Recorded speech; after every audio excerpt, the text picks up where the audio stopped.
कुछ कहानियां सिर्फ सुनने के लिए नहीं होती। वो असल में ऐसी बनाई जाती हैं कि सीधे हमारे जहन में घर कर जाएं। तो चलिए आज एक ऐसी ही वायरल हॉरर कहानी की बनावट को समझते हैं, बिल्कुल परत दर परत, ये देखने के लिए कि आखिर ये डर की पूरी इमारत खड़ी कैसे होती। कहानी की शुरुआत होती है इन लफ्ज़ों से, लेकिन ये सिर्फ एक शुरुआत नहीं है, ये एक हुक है। ये लाइन सुनते ही एक ऐसी दुनिया बन जाती है जहां हाँ, पैरानॉर्मल सच है, और सुनने वाला सीधा उसी माहौल में खींचा चलाता है। तो सबसे पहले चलिए इसकी बुनियाद को समझते हैं, यानी वो किंवदंती। असल में डर के सारे नियम यहीं से शुरू होते हैं। देखिए, कहानी बहुत तेजी से एक क्लासिक हॉरर फॉर्मूला पकड़ती है। एक शापित जगह जिसकी एक बदनाम पहचान है, बैरागढ़ शमशान। सोचिए, सिर्फ इस जगह का नाम ही मन में एक अजीब सा खौफ और एक उत्सुकता पैदा करने के लिए काफी है ना? और फिर आती है कहानी की सबसे अहम लाइन। यही वो लाइन है जो नियम भी बताती है और उसका अंजाम भी।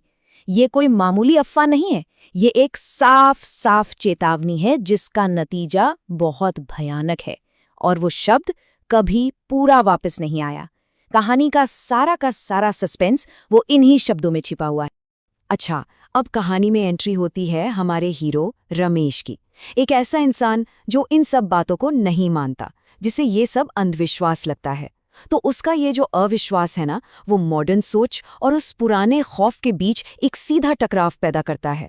और यही टकराव कहानी को आगे बढ़ाने वाला एक बहुत पावरफुल इंजन बन जाता है।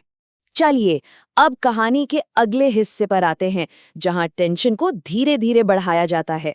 अब हमारे हीरो को उस टकराव की तरफ धकेलने का वक्त आ गया है, जिसका हम सबको इंतजार है। यहाँ जो सबसे कमाल की बात है ना, वो ये है कि स्क्रिप्ट कैसे वक्त का इस्तेमाल करती है टेंशन बढ़ाने के लिए। सूरज ढलते ही रात के 12 बजे और फिर ठीक 12:07 पर अचानक हवा का रुक जाना। ये एक छोटा सा इशारा है, पर यह हमें बता देता है कि अब नॉर्मल दुनिया के नियम यहाँ काम नहीं करने वाले। और अब हम पहुँचते हैं कहानी के क्लाइमैक्स पर, वो पल जिसके लिए इतनी देर से ये पूरी भूमिका तैयार की जा रही थी। एक ऐसा पल जिसे सबसे ज्यादा असर डालने के लिए डिजाइन किया गया है।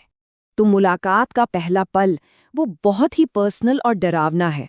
वो शक्ति हमारे हीरो का नाम जानती है, बस यही एक बात खतरे को इतना पर्सनल बना देती है कि अब उससे बचना नामुमकिन सा लगने लगता है।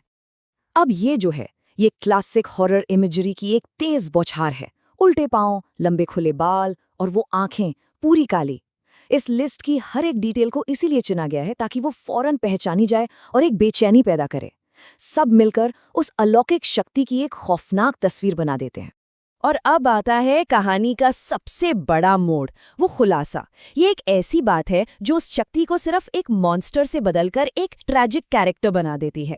हमें उसके होने का कारण पता चलता है, उसका दर्द पता चलता है, और यही चीज डर को किसी भी जंप स्केयर से कहीं ज्यादा गहना और असरदार बना देती है।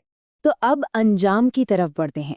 आखिर होता क्या है जब एक शक करने वाला इंसान गलत साबित हो जाता है?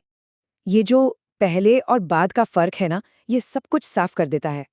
रमेश में जो फिजिकल बदलाव आया, मतलब उसके बालों का सफेद हो जाना, वो इस बात का जीता जागता सबूत है कि वो मुलाकात असली थी। हीरो का जो ट्रॉमा है, वो सुनने वालों के लिए उस किंवदंती को सच बना देता है। और रमेश जो ये लाइन बार बार दोहरा रहा है, वो अभी भी वही है। ये एक सिहरन पैदा करने वाली कन्फर्मेशन है।